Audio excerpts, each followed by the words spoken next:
Parliament has passed a motion pledging that the AI transition will not lead to jobless growth.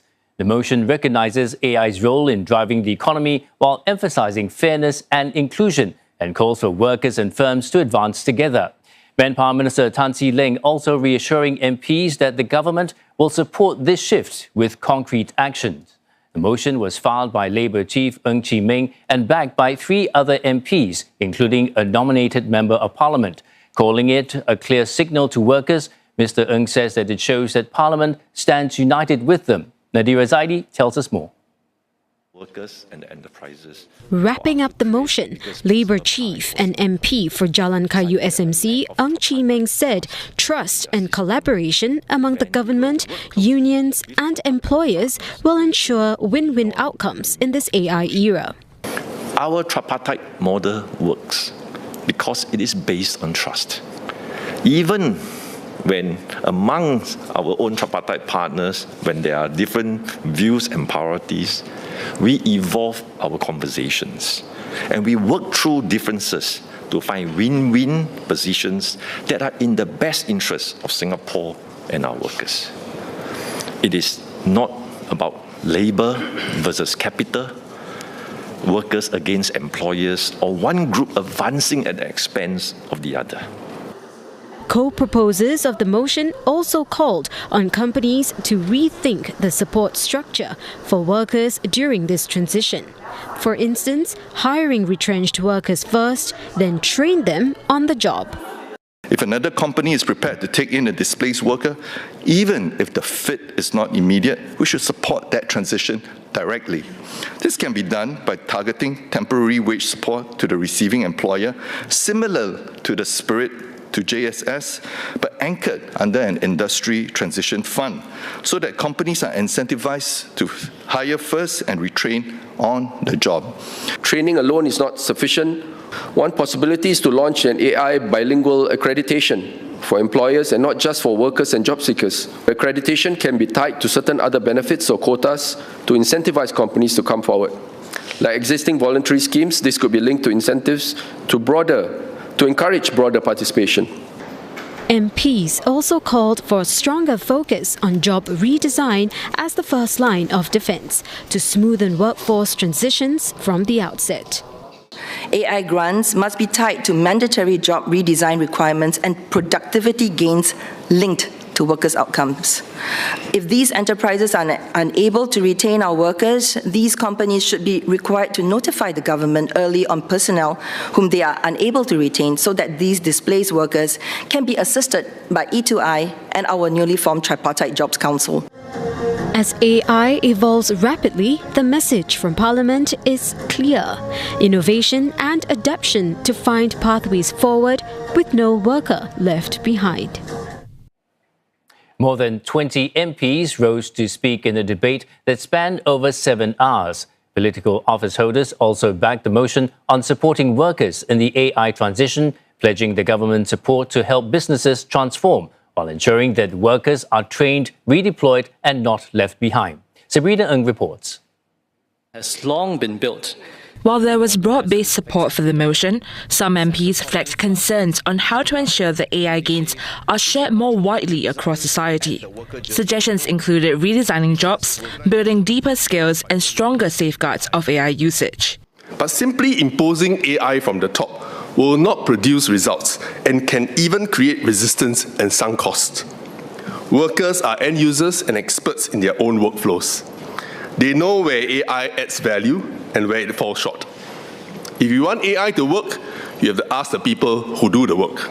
The key skill that many have identified is learning how to learn, being adaptable and resilient to changes. This means getting out of our comfort zones, continuously challenging ourselves, getting used to different tasks and work environments, and working in diverse teams. Rising in support of the motion, Minister of State for Digital Development and Information and Education Jasmine Lau says the government will review the education system to strengthen students' soft skills. She says these could become a key competitive advantage for Singapore. We must continue to build strong foundations and make sure our students do not become overly reliant on AI shortcuts. Our human brains are muscles that require exercise.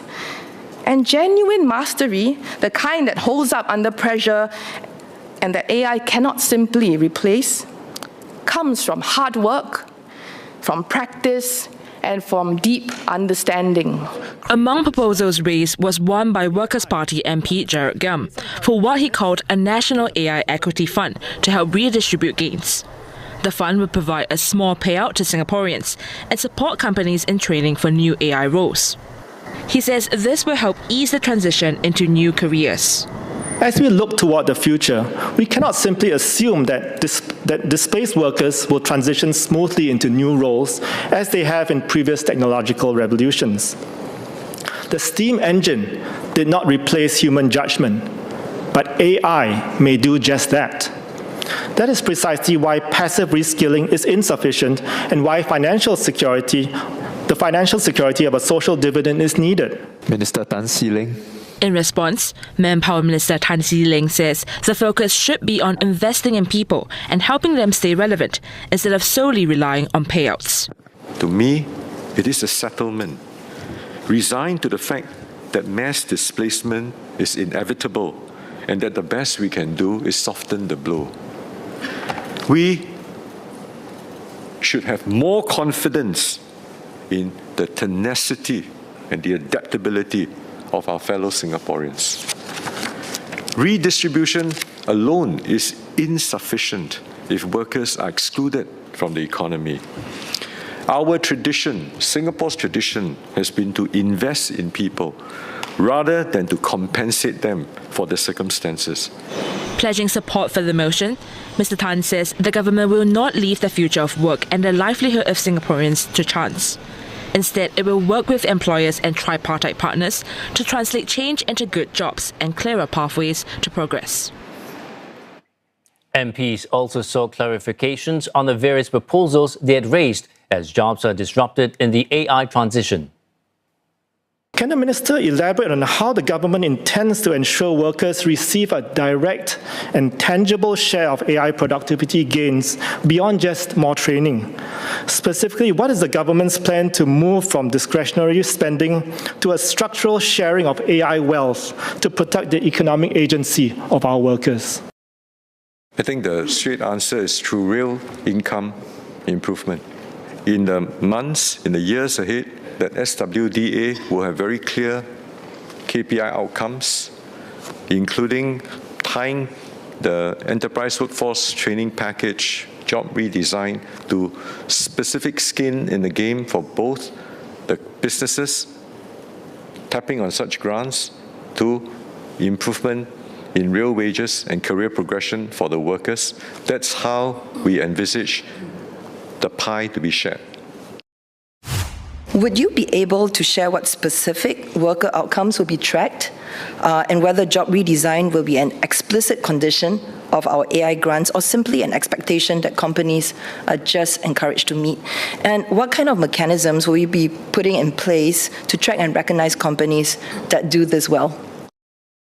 I think this is something that we should discuss together with all of our tripartite partners, whether it's with unions as well as business leaders, to make sure that any of our grant and support schemes do not end up making things even harder for companies that want to transform. But yes, this is the direction that we are committed towards, and we should discuss this further in the coming months.